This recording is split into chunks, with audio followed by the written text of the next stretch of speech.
Ladies and gentlemen, it is the weekend we've all been waiting for. Get the DoorDash, get the mother-in-law, get the stepmother, maybe the stepfather too. Get them all in there. Sit down, order everything on the DoorDash app, have a couple drinks, sit back and relax and enjoy a very, very exciting card that we have for UFC 319. Let's go through it.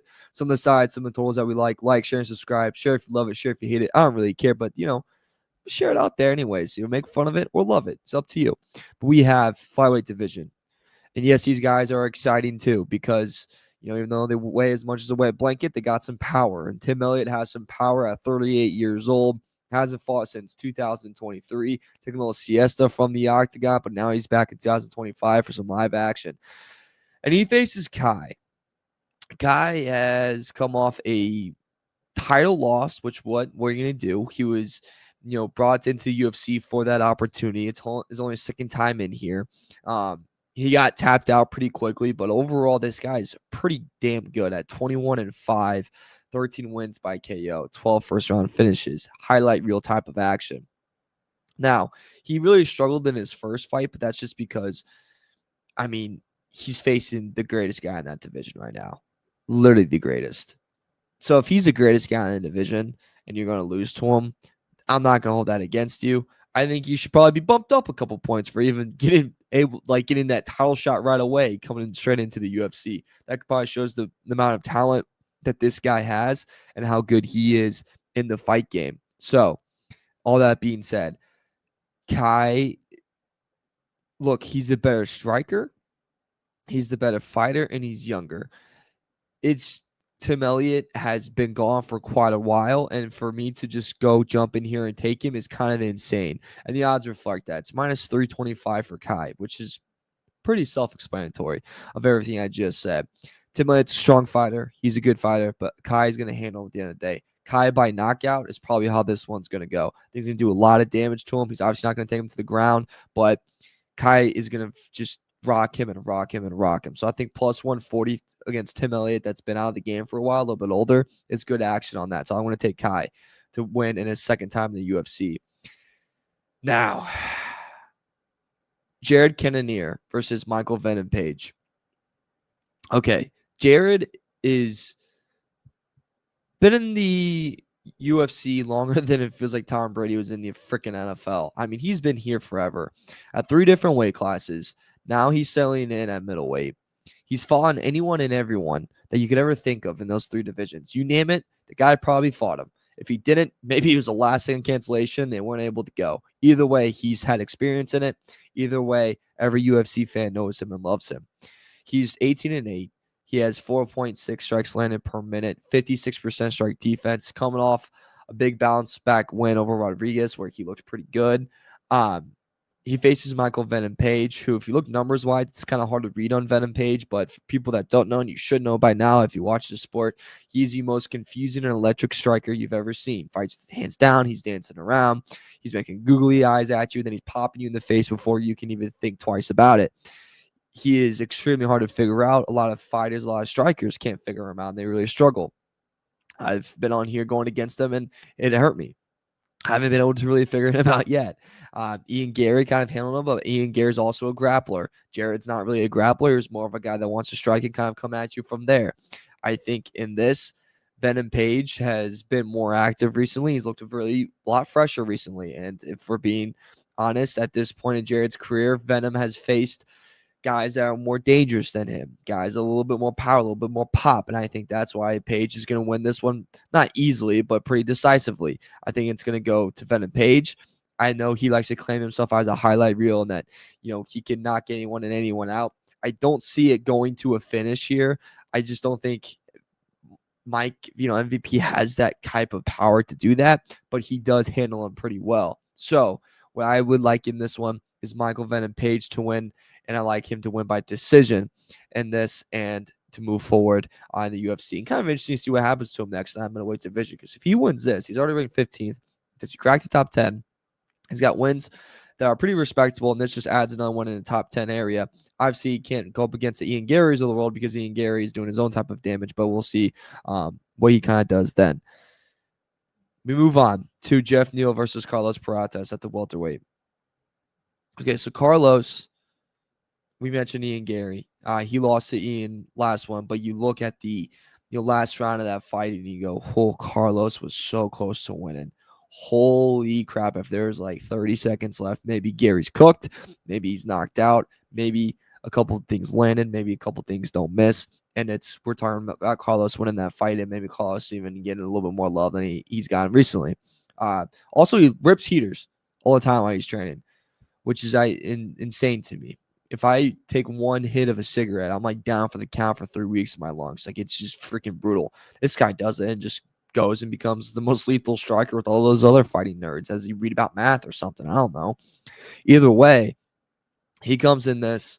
And Jeff Neal's, is not a guy that's, I would say, run of the mill. Like, this is a pretty hard challenge for the guy, and he's himself. Jeff Neal's lost the God. I've said if you put a drinking game right now of how many times you say this guy's name, you'd be feeling it pretty quickly, right? Because he's also lost to Gary. I mean, let's just talk about that guy a little bit more, right? Please, no.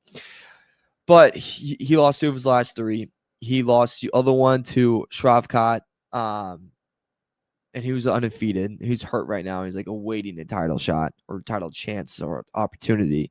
So I'm not really going to throw that against him. His numbers are still insane at 16-6 with 10 KOs, 7 first-round finishes. His strikes per minute are still nuts at around 5. Takes a lot of damage, too, on the way with 5.44, so it just edges out of what he throws versus what he takes. He can do some real damage to anyone, but I'm old enough to remember when we had Carlos as such a high pedestal, and I still think we should, because that fight that he had that, finally got him that loss in the UFC and broke his kind of win streak was something that could have gone his way. And when I see a fighter that's something that could have gone their way and he still looks just as refreshed and he bounced back pretty quickly, like that wasn't that long ago and he's already back in the octagon fighting, I think that he can win this and I think he can handle it. And not to mention the height, the reach, the leg reach, all of this goes to Carlos. None of this goes to Neal. So that's another thing where I stop and pause and go, okay, so it's going to be a striking battle. It's going to be electric. And all the reach and everything goes towards one guy. Well, I want to kind of start leaning towards that one guy because, he can just pin him from a distance, right? The odds reflect that. Zimai's 245 favorites. It's not like I'm telling you a bold, a hot take here or anything or something maybe you haven't really heard before. But I think he can win this. And the odds right now at plus 110 for him to win by knockout. Does that happen? Maybe. I think the closer things for it is to go to decision. I would love a knockout because if that means knockouts are fun to watch. They're exciting. They get, make you feel a little something downstairs. But I don't know if I'm going to be feeling that. I think Carlos is just going to be caught in a very big striking duel, and maybe he can get it. If you want to sprinkle on that, I'm not against it if you want to sprinkle on a little KO. But at the end of the day, I think he ends up winning by decision. But don't hate TKO by any stretch of the means. And then you have Leron Murphy versus Aaron Pico. Very interesting because Murphy, he's this guy in this welterweight. He's the 6th in the world. He's 16-0. Supposed to fight someone else, then they drop, and Aaron Pico goes, brother, I got you. And Murphy is this kickboxer who's won 5 fights in a row. His past 5 have all gone by decision, so remember that. But he's lethal with 4.53 significant strikes landed per minute. Doesn't take a lot of damage. That's almost his damage he absorbs is almost 2 times less than what he throws, which leads to just the high volume striker that he is. And then he faces Aaron, who's couldn't be more opposite in the way of Aaron's a wrestler. His last loss was 2022. He's won 3 fights in a row. His stand-up is not bad. It's pretty strong, to be honest with you. Like, he had 13 wins. 9 are by KO. So obviously it's not like something that needs to be brushed off the shelf or something that's not great. He can't do it. But his name of the game is wrestling. And if you look at the training of Murphy, if you looked at, what Aaron even said he's going to do, he's like, I'm going to shoot on you. I'm going to make sure that you're going to feel this ground game. I'm going to make sure that you feel my strength. I'm going to make sure that you have to worry about that. It's not just be, the kickboxing match that you want it to be. That's all, sounds good and stuff. But I think Murphy can kind of handle that. His takedown defense is 52%. That's not the best, but I think against a guy that's short notice, I think it kind of goes his way. This is one where I would actually take, if you want to take a finish right away, this is where I would take it. Just because, one, it's going to be juicier odds for Murphy. So he's plus 145 as an underdog already. If you take him by KO, it's plus 650. And look, I know you should usually back the wrestlers in this because, they can just make it a boring and uninteresting fight. But Murphy's also 16-0. Like, what? He's 16-0 and he's won 8 fights in a row, and he's getting a guy that's, been off the bench, maybe just kind of sitting there chilling, and he's called into the UFC. Now he's going to go do it. And then you're going to put him as an underdog. You're going to put Murphy as the underdog. I'll bite. I'm going to go ahead and take Murphy plus money at plus, plus 145. I'll go ahead and take that. I might sprinkle on the plus 650 for a knockout.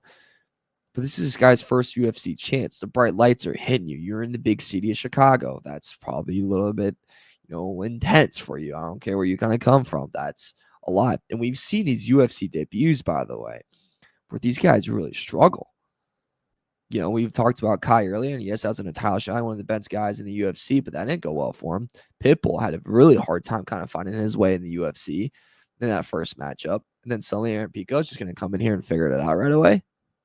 That's what's going to happen. Okay. Have fun with that. Now, there's exceptions. RDR obviously came in here and looked exceptional right away and has been handling really well. But in this sort of thing where he did your first fights against a guy that's undefeated, I'm going to go in and take the guy that's undefeated. That's an underdog. Say less. What are you going to do? All right. Now it's the granddaddy of them all. It's the Big Papa. It is DDP versus Hamzat for the belt, for all the marbles. And there's so much about this fight that is interesting. If you look at the boogeyman, right, what does he like to do right away? He likes to take you down, and he's going to get it right away. He got it right away against Whittaker, got it right away against Holland, he got it right away with Usman. He always gets it. He will find a way to get it. But when none of those guys, I think, carry the size, the strength, and the power that DDP has. They just don't. And then you add like the weird stance, the uncomfortableness of where like he punches and kicks at the same time. You can't train for that.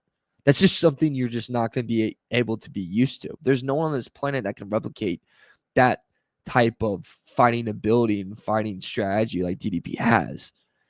Where Hamzat, I mean, yeah, you can't replicate it, but you can get a bunch of insanely good wrestlers and have them attack you 24/7. Like you're about to go to bed and they just freaking come at you. Maybe you do that. Maybe you're on the can taking a big dumper. You just had a pretty protein-packed dinner, and next thing you know, they come out of the toilet and kind of come at you a little bit. So ways to train for it. That being said, what's going to happen in this one? Can DDP slow Hamzat down? I think he can. I'm going to say the crazy thing here. I think he can. Hamzat's average fight time is around 6 minutes. DDP's also is 13 minutes and 45 seconds. Can Hamzat hang with a guy that never gets tired? That is used to 4 now championship bouts, where he's like, nah, we're gonna go down, we're gonna bring you right back up. We're gonna go into another round. Are you ready for that another round? Because I am. Even when he looks exhausted, looks like he's about to die, that guy's still going. Can Hamzat compete with that? Is he ready for that? That's the big question. I think after all that being said, and after looking over it all, and you see the strikes versus strikes, and you see the takedown percentage, and then you see DDP's takedown defense, it all screams to me that DDP is very much alive in this, and that him being plus money as the champion is something I'm going to take. Now, do I think Hamzat's going to win? Obviously. But betting-wise, I'm going to take the guy that's plus money because he's been around the block before, and every time we've overlooked a strategy of his, we overlooked his, boxing with Strickland. He handles them twice easy. We overlook his, striking ability against Israel Adesanya, and he handles them. He gets, knocks them and then gets to secure the submission at the end of it. And you're going, what is going on? DDP is it. He is the reigning champion and still DDP. That's what I have for you for UFC 319. Enjoy it. Have a great time. Thank you for watching with Wages and Words. Myself, Mario Herron. Like, share, and subscribe if you freaking hate it. Like, share, and subscribe if you freaking love it. And God bless America, baby. Thank you for watching. We'll see you next time on the show.